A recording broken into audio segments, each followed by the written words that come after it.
Bonjour à tous, nous allons passer ce nouveau décryptage des marchés d'AGEAS Patrimoine en compagnie de Jean-François Chaury et de Christophe Inizan. Messieurs, bonjour. Bonjour Vincent. Bonjour Vincent. Alors Christophe, vous êtes le directeur commercial immobilier du groupe La Française. Parfaitement. Jean-François, vous êtes directeur général adjoint au sein du groupe Advenis. Tout à fait. Tout de suite, la synthèse des indicateurs de marché concoctés par AGEAS Patrimoine. Alors je vous rappelle que ces indicateurs sont notés de 1 à 5. Plus la note est élevée, plus le thème semble compter aux yeux des investisseurs. Alors par rapport au dernier décryptage, on ne note que peu d'évolution. La croissance passe de 2 à 3. Il est vrai que l'art du tweet de Donald Trump et ses rodomontades commencent à faire craindre que l'amorce de guerre commerciale ne tourne réellement au vinaigre, bref, que la croissance mondiale ne soit écornée. Mais ce n'est pas encore un sujet de complète inquiétude. Non, si l'on doit relever un sujet de préoccupation ou d'attention qui émerge chez les gestionnaires d'actifs, c'est bien la politique monétaire. Celle-ci passe de 3 à 5, la note maximale. Il est vrai que la Fed a indiqué qu'elle procéderait à 2 hausses de taux d'ici la fin de l'année. Quant à la BCE, elle compte mettre un terme à son programme de rachat d'actifs d'ici fin 2018. Alors, messieurs, première question rituelle, est-ce que vous êtes en phase avec ces indicateurs? Jean-François. Oui, on ne peut pas évoquer effectivement les problématiques de protectionnisme et puis les conflits X ou Y, en tout cas les tensions économiques des différents pays, sans forcément évoquer les problématiques de taux et les problématiques de croissance. Donc oui, forcément, entre les politiques monétaires et les politiques effectivement protectionnistes, on va avoir des tensions sur les taux, bien entendu. Christophe, vous êtes également de cet avis que la politique monétaire est aujourd'hui ce qui concerne le plus les gestionnaires d'actifs? Oui, clairement, puisque bien évidemment, il y a un lien direct avec les taux, comme l'a évoqué Jean-François. Et puis, il ne faut pas oublier quand même qu'on sort d'une période d'une dizaine d'années où on avait une politique accommodante extrêmement forte. Donc là, on va ouvrir un nouveau pan de l'économie avec une hausse attendue des taux dont on ne connaît pas, dont on ne mesure pas réellement les conséquences, notamment sur les marchés. Donc ça interpelle beaucoup de gestionnaires d'actifs, bien évidemment. Alors, on sait que des taux bas soutiennent le marché immobilier. Vous êtes tous deux des spécialistes de l'immobilier. Est-ce que ce changement de paradigme en matière de politique monétaire, puisque là on va vers de la normalisation, elle est tout de même assez accentuée aux États-Unis et elle va encore s'amplifier. En Europe, on a l'impression que la fin de partie est également sifflée avec l'annonce du terme qui est mis au quantitative easing. Est-ce que vous ne pensez pas que pour l'immobilier, qui a profité de la faiblesse des taux durant ces dernières années, ces dernières décennies, la fin de la récréation a également sonné? Christophe. Il est certain que ça fait 30 ans que le marché immobilier est soutenu par la baisse des taux continue. Alors, on a coutume de dire que désormais on rentre dans une nouvelle phase, certes, et donc il y a des inquiétudes qui sont nourries autour de la hausse des taux et de l'impact que cela pourrait avoir sur l'immobilier. Il faut juste se rappeler une chose quand même, c'est de la dernière phase de hausse des taux date d'avant 81. Et donc chez nous, à la Française, on regarde ça de très près, c'est le comportement de l'immobilier, la sensibilité de l'immobilier à une hausse des taux. Et lorsqu'on regarde la dernière phase de hausse des taux, qui a été donc de 70 aux années 1980 à peu près, on se rend compte que dans un contexte de retour de l'inflation, une hausse des taux n'est pas forcément négative ou que négative pour l'immobilier, puisque dans l'immobilier, vous avez deux composants, vous avez la valeur et bien sûr le rendement. Autant la hausse des taux peut être forcément impactante sur la partie valeur, autant sur le rendement, s'il y a un retour de l'inflation, dont on parlera probablement dans un instant, ça peut être favorable sur l'augmentation des coupons. Et donc nous, on est plutôt dans cette logique-là, de dire s'il y a effectivement une hausse des taux, elle devrait normalement être accompagnée d'un retour de la croissance économique elle-même suivie par de l'inflation. Et donc c'est juste une normalisation des politiques monétaires. Et donc l'immobilier va se renormaliser. Et a priori, ça devrait être assez indolore pour l'immobilier dans sa globalité, en tous les cas, en termes de performance. Jean-François, vous dites, comme Christophe, même pas peur, si je résume? Alors il faut peut-être distinguer à court terme, parce qu'on parle effectivement d'une remontée des taux possible sur une période à moyen long terme. Bon, à court terme, la BCE a indiqué qu'elle remonterait a priori pas ses taux avant l'été prochain, donc ça nous donne encore peut-être 12 mois de tranquillité sur les taux. Maintenant, on pourrait imaginer, en fonction de la croissance, une remontée des taux, c'est évident. Je crois que Christophe l'a bien souligné, un des points forts de l'immobilier par rapport à d'autres marchés et d'autres classes d'actifs, comme les actions ou comme les obligations, c'est bien entendu effectivement que l'immobilier est corrélé avec l'inflation, et donc tous les loyers vont suivre effectivement cette inflation, et donc les rendements intrinsèques des produits, en tout cas des SCPI notamment, ou d'autres supports immobiliers vont suivre cette indexation, et donc on pourrait avoir une tension sur les prix, sur les valorisations futures ou sur les valorisations dans les prochaines années, mais par contre le loyer, lui, va suivre. Donc les rendements ne pourraient ne pas être affectés. Alors c'est bien qu'on traite ce sujet de l'inflation. Pour vous, finalement, il n'y a pas de problème puisqu'on va être capable, du côté des gestionnaires d'actifs, de répercuter dans les loyers l'inflation? Oui, en tous les cas partiellement. Il faut juste se souvenir que depuis 2008, et en 2008 notamment, j'ai ce repère permanent parce que c'est quand même un choc depuis 10 ans sur les marchés de l'immobilier et qui ont été très bien passés par les SCPI, dont la qualité de résilience a fait toute son œuvre. Il faut juste se souvenir qu'on était dans des périodes d'indexation négative. Et on a bien vu que dans des périodes d'indexation négative, il y a un impact à la baisse sur les loyers commerciaux qu'on a avec les locataires des SCPI en l'espèce. Sur la suite des événements, oui, on est déjà dans cette situation-là, Vincent, puisque au moment où on se parle, la reprise économique se traduit dans beaucoup de nos fonds, puisque nous avons des améliorations de résultats. On viendra d'un point de vue macro si on a le temps dans un instant. Et 2, on est déjà en train de pouvoir faire passer des indexations dans les baux commerciaux et donc dans les loyers. La traduction concrète sur les fonds sur lesquels investissent les investisseurs privés ou institutionnels, ça viendra dans un second temps, mais on a bon espoir que ce temps-là finisse par arriver, oui. L'immobilier, c'est un mot générique qui recouvre plein de réalités bien distinctes.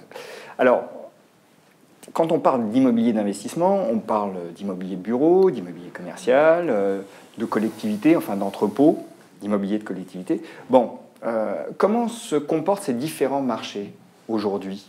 Qui veut répondre? Christophe ou Jean-François, pour commencer. Oui, ils ne réagissent pas de la même manière. Et en tout cas, les investisseurs ne vont pas chercher de l'immobilier d'entreprise comme ils vont aller sélectionner dans leur classe d'actifs des entrepôts ou de l'immobilier résidentiel et de l'immobilier géré, par exemple. Les problématiques des investisseurs ne sont pas forcément les mêmes. Et puis, l'environnement fiscal n'est pas forcément le même. C'est vrai que l'immobilier, c'est très large. On va parler d'immobilier de bureau prime dans Paris. On peut parler d'immobilier en périphérie de Paris ou en région. Ce qui a comme incidence effectivement des taux de prime, on parle de 3% à peu près à Paris, voire peut-être un petit peu moins quand on est dans le quartier principal de Paris. Si on est sur Lyon, si on est à Marseille, le taux de prime à Marseille est de 5%. Donc c'est vrai que déjà, on voit que les investisseurs et la prime de risque n'est pas forcément la même, donc on voit que les investisseurs peuvent être intéressés par des sujets, en tout cas des sous-jacents différents. Ensuite, quand on parle de résidentiel Pinel par exemple, ou pour sa résidence principale ou sa résidence secondaire. Ensuite, on a tout ce qui concerne l'investisseur, donc de l'immobilier ancien, de l'immobilier neuf. Donc chaque classe d'actifs immobiliers, chaque sous-jacent a ses propres caractéristiques. Donc c'est vrai que sur ce point-là, on a des vraies différenciations en termes de recherche d'investissement. Donc tout dépend déjà aussi si on parle d'investisseurs privés, si on parle d'institutionnels, si on parle effectivement, ça peut être d'institutionnels, enfin en tout cas de fonds particuliers qui cherchent des thématiques très précises. On parle à court terme d'assurance, enfin les assureurs sont en recherche de produits alternatifs aujourd'hui pour contrebalancer les problématiques obligataires qu'ils peuvent avoir sur les baisses de taux, et donc ils cherchent des produits type de private equity, mais aussi l'immobilier est très recherché par les assureurs. Mais Christophe, vous le disiez, bon, aujourd'hui, on a plutôt une répercussion de l'inflation dans les loyers. Mais est-ce que cette répercussion, justement, s'opère de la même manière suivant les différents segments du marché? Non, juste avant de vous répondre, Vincent, sur ce que vient de dire Jean-François, on assiste à un phénomène assez intéressant à analyser récemment, c'est que vous avez beaucoup d'investisseurs institutionnels qui se réexposent à l'immobilier résidentiel. Donc là, c'est un phénomène qu'on n'avait pas vu, nous, il y a 4 ans, qui est en train d'arriver, tout simplement parce qu'à l'époque, les taux de rendement de l'immobilier résidentiel parisien notamment, mais pas que, à 2,5-3, n'étaient pas satisfaisants. Aujourd'hui, à investir pour un institutionnel français ou étranger dans Paris à 2,5 de rendement brut, ça semble intéressant. Donc nous, on a la faiblesse de penser que ces investisseurs-là monitorent beaucoup le marché et se disent que si on est capable de délivrer du 2,50 en instantané versus de l'OAT à France à 0,70, c'est bien qu'on a des attentes quand même très particulières sur ce marché-là, en termes de croissance des loyers particulièrement. Après, pour répondre à votre question de manière plus précise, oui, l'immobilier entreprise, vous le savez, hein, c'est des sous-segments très, très, très différents, les bureaux, les commerces, les locaux d'activité. En France et en Europe, ça ne fonctionne pas de la même façon. Nous, on a coutume de dire que si vous pensez qu'il y a une croissance, une reprise de l'activité économique et donc une croissance associée, il faut jouer les bureaux. Parce que la tertiarisation de l'économie accompagne ce phénomène-là, et on le voit bien en ce moment en France.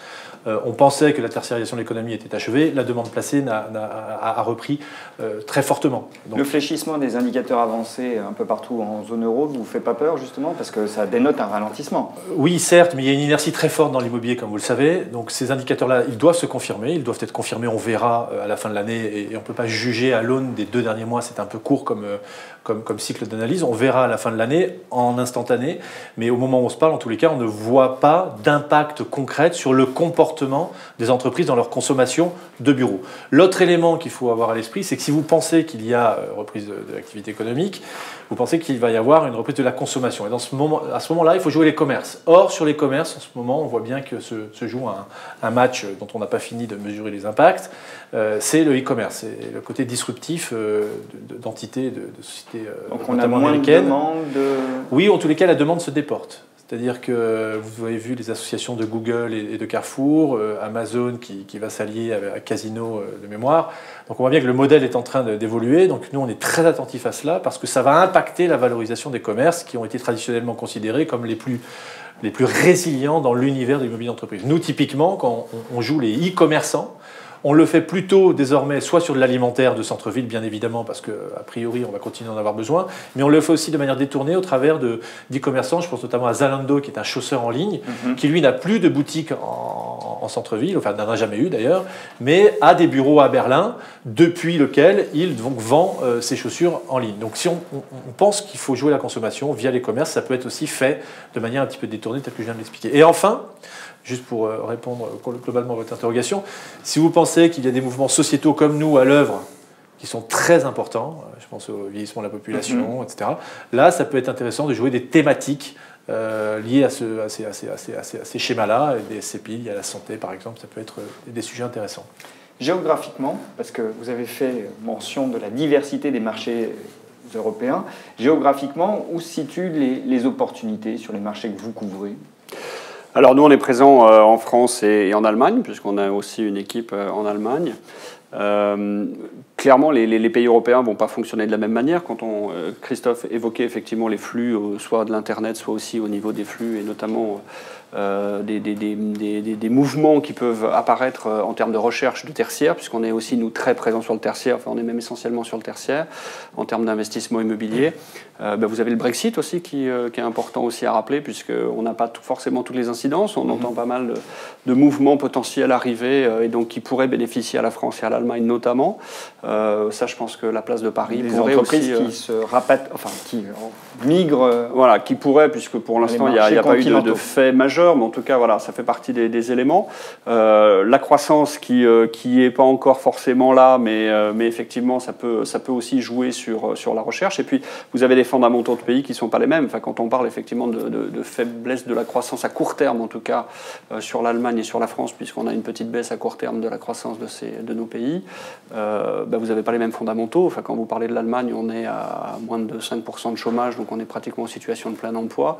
Vous avez une situation budgétaire qui est positive, ce qui n'est pas le cas de la France, etc., etc. Donc la possibilité d'investissement et de retournement n'est pas forcément la même, et en tout cas, on n'a pas les mêmes moyens en Allemagne qu'en France pour pouvoir se retourner.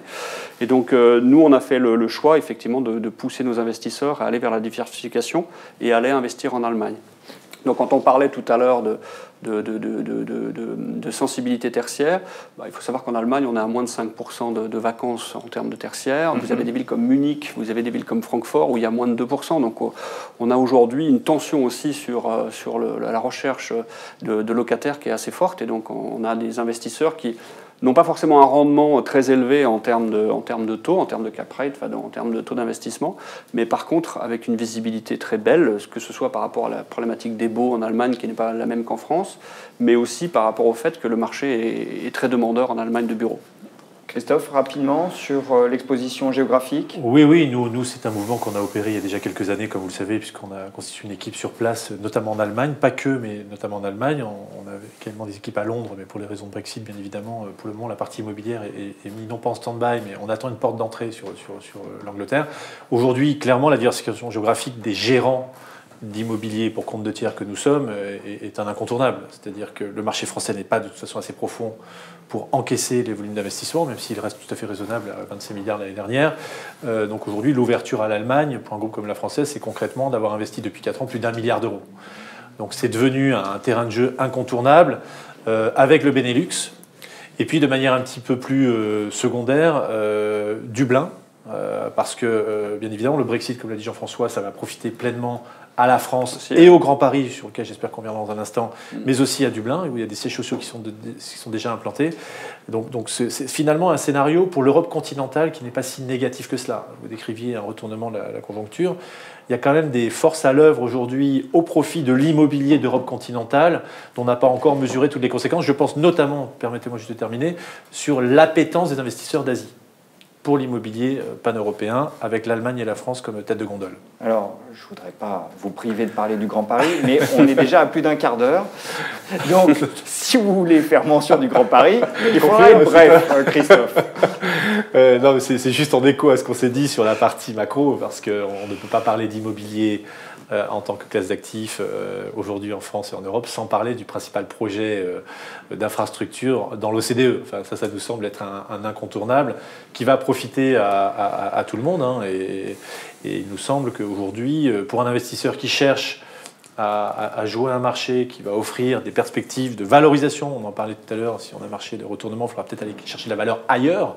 Et peut-être que le Grand Paris, justement, est cette solution, avec comme point d'orgue les Jeux Olympiques en 2024 à Paris, comme vous le savez. Bon, on arrive au terme de cette émission.